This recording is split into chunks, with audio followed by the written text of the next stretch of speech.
ሰላም እንዴት ናችሁ? የአክሳቲው ቤተሰቦች ዛሬ ደግሞ ለየት ያለ የዶሮ ወጥ አብረን እንሰራለን። እኔ ዛሬ በፍጥነት ስለሆነ እንዲደርስ የምፈልገው መጀመሪያ ዘይቱን ነው ማፈላው። ግማሽ ሊትር የሚሆን ዘይት ተጠቅሜያለሁ።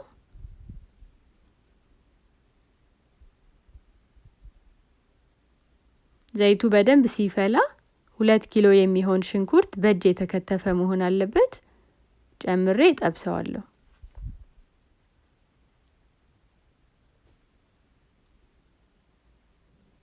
ያው ሁሌ የለመድነው መጀመሪያ ሽንኩርቱ ውሃ እስኪመጥ ድረስ አብስለን ነው አይደል ዘይት የምንጨምረው። ግን እኔ እንደሱ ማድረግበት አሁን ጊዜ ስለሌለኝ ዘይቱ ሲፈላ ሽንኩርቱን ጨምረዋለሁ።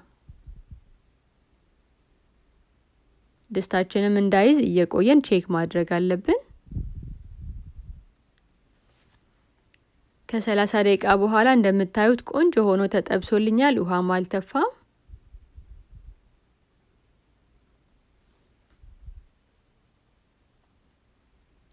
አሁን በርበሬ ለመጨመር ሬዲ ነው ማለት ነው። መጀመሪያ 3 የሾርባ ማንኪያ ጨምሬ ነበር። ሳየው ከለሩ ነጣ ያለ ስለሆነ 1 የሾርባ ማንኪያ በርበሬ ጨምሬበታለሁ።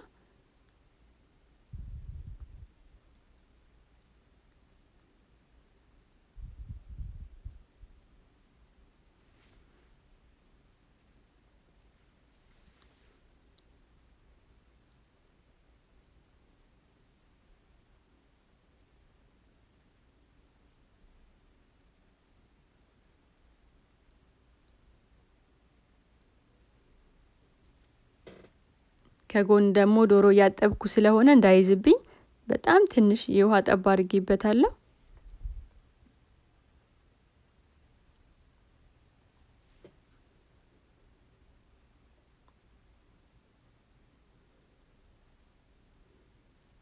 አንድ ማንኪያ ኮረሪማ፣ ጥቁር ቅመም፣ መከለሻ አድርጌ ደግሞ አሸዋለሁ።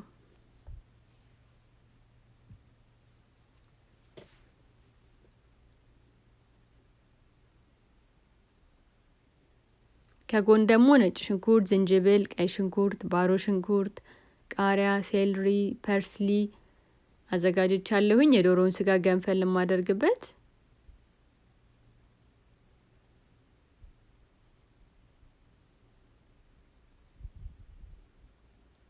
እኔ ዛሬ ጊዜ ስለሌለኝ ነው እንጂ ሌላ ጊዜ ይሄን ፈጭቼ ውሃውን ብቻ ነው የምጠቀመው ዶሮውን ገንፈል ለማድረግ ማለት ነው።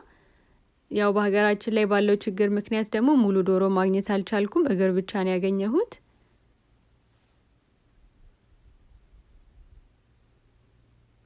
ቁሌቱ ላይ ደግሞ እንደምታዩት 1 ማንኪያ ቅቤ ጨምሬያለሁ።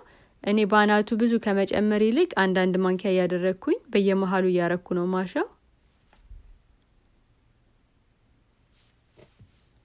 1 የሾርባ ማንኪያ የሚሆን ነጭ ሽንኩርት ጨምሬያለሁ።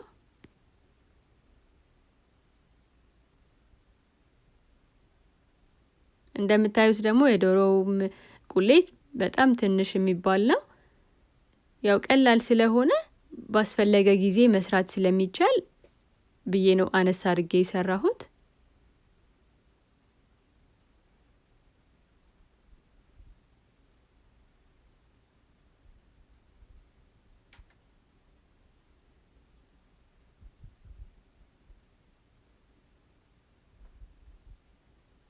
የዶሮ ስጋ ከገባ በኋላ ደግሞ በደንብ ለማማሰል ስለሚያስቸግር 1 ማንኪያ ጨው አድርጌያለሁ።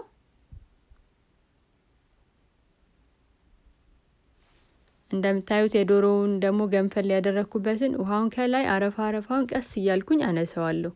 ለምን መረቁን መጠቀም ስለምፈልግ ማለት ነው።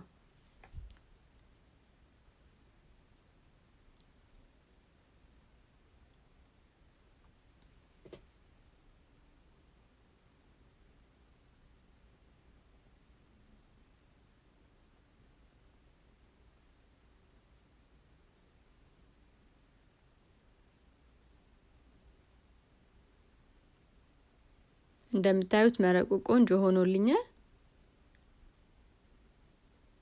ስጋውም ደግሞ ሳይፈርስ ቶሎ ብዬ ስጋውን ብቻ እያወጣሁኝ ወደ ቁሌቱ ጨምራለሁ ማለት ነው።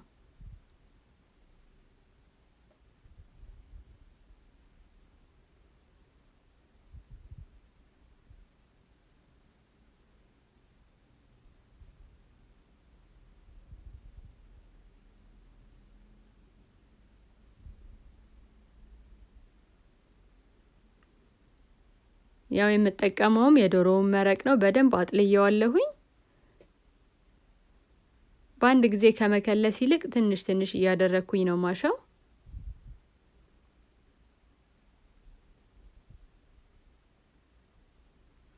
ከጎን ደግሞ እንደምታዩት እንቁላልም ጥጃለሁኝ።